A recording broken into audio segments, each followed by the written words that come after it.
ایک دن سرکار نے فرمایا، حضرت انس بن مالک کہتے ہیں حضور نے فرمایا بھی سارا دن نہ بیٹھے رہا کرو، وقفے سے ملا کرو، وقفے سے محبت بڑھتی ہے۔ کہتے ہیں حضرت ابو بکر صدیق بھی قریب بیٹھے تھے، وہ بھی سن رہے تھے۔ ظہر سے پہلے بات ہوئی، حضرت صدیق اکبر ظہر میں آئے، نماز پڑھی اور چلے گئے، عصر میں آئے، نماز پڑھی اور چلے گئے، مغرب میں آئے، نماز پڑھی اور حضرت انس بن مالک کہتے ہیں ظہر کے بعد بھی حضور نے پوچھا ابو بکر نہیں آئے؟ دیکھ بھی لیا ہے، آئے بھی ہیں، لیکن فرمایا وہ تو نماز میں آیا تھا نا، ادھر نہیں آیا۔ عصر کے بعد پھر پوچھا ابو بکر نہیں آئے؟ آپ ذرا کبھی اس لذت کو محسوس تو کریں، ذرا دیکھیں تو صحیح یہ کیا ہو رہا۔ تیسری دفعہ مغرب کے بعد پوچھا انس یار ابو بکر نہیں آیا؟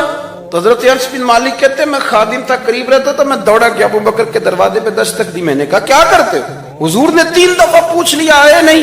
کہتے صدیق اکبر دوڑے آئے، حاضر خدمت ہوئے، حضور حکم ہو۔ کہا یار تو سارا دن میرے پاس بیٹھا ہی نہیں، تو آیا ہی نہیں، تو نظر ہی نہیں آیا۔ عرض کی حضور آپ نے تو فرمایا تھا وقفے سے ملا کرو محبت بڑھتی ہے، تو سنو یار کیا اس کا ترجمہ کرو اس بات کا۔ حضور آپ نے تو فرمایا تھا وقفے سے ملا کرو محبت بڑھتی ہے، تو محبوب کی آنکھوں میں آنسو چمک آئے، فرمایا ابو بکر کہا تھا پر تجھے تو نہیں نہ کہا تھا۔ یار کہا تھا کچھ لوگوں سے، تجھے تھوڑی کہا تھا، تو نہ جایا کر، تو یہیں رہا کر، تو رہا کر یار، تو رہتا ہے تو میرا دل لگا رہتا ہے۔ آپ دیکھیں نا، آپ نے بات سنی ہوئی ہے، صرف اشارہ دینا ہے۔ حضرت صدیق اکبر نے یہ نہیں کہا تھا کہ لے جانا، حضور تمہیں پتہ ہے میرے بارے میں کیا کیا کہا کرتے تھے، مجھے گنبد میں دفن کر دینا، یہ نہیں کہا، اور میں لے جانا دروازے پہ رکھ دینا۔ انہوں نے خالی دروازہ کھولنے کی بات کی تھی، تفسیر کبیر ساری پڑھ لینا، اگر دروازہ کھول جائے تو دفن کرنا، ورنہ جنت البقیع میں دفن کر دینا۔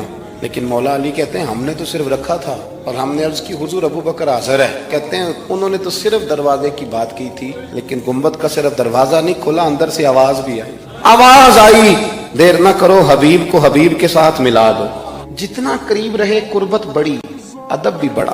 اور پتہ کس طرح ادب کرتے تھے؟ حضور صلی اللہ علیہ وسلم تشریف لے گئے ایک کافر قبیلے کی صلح کرانے، فرمایا دیر سے آیا تو اثر پڑھا لینا۔ حضرت بلال نے اقامت پڑھی، صدیق اکبر نماز پڑھانے لگے، حضور تشریف لے آئے، لوگوں نے ہاتھ پہ ہاتھ مار کے حضرت صدیق کو بتایا کہ آ گئے ہیں حضور۔ اللہ کے محبوب کے لیے رستہ بن گیا، نماز کے بیچ میں رستہ بن رہا ہے، صفیں توڑ رہے ہیں صحابہ، حضور کو رستہ دے رہے ہیں، صفیں ٹوٹتی رہی پر نماز کسی کی بھی نہیں ٹوٹی۔ حضور پہلی صف میں پہنچ گئے تو جناب صدیق اکبر نے ایک قدم پیچھے ہٹایا، حضور نے فرمایا ابو بکر نماز پڑھاؤ، انہوں نے ایک اور پیچھے ہٹایا، ابو بکر نماز پڑھاؤ۔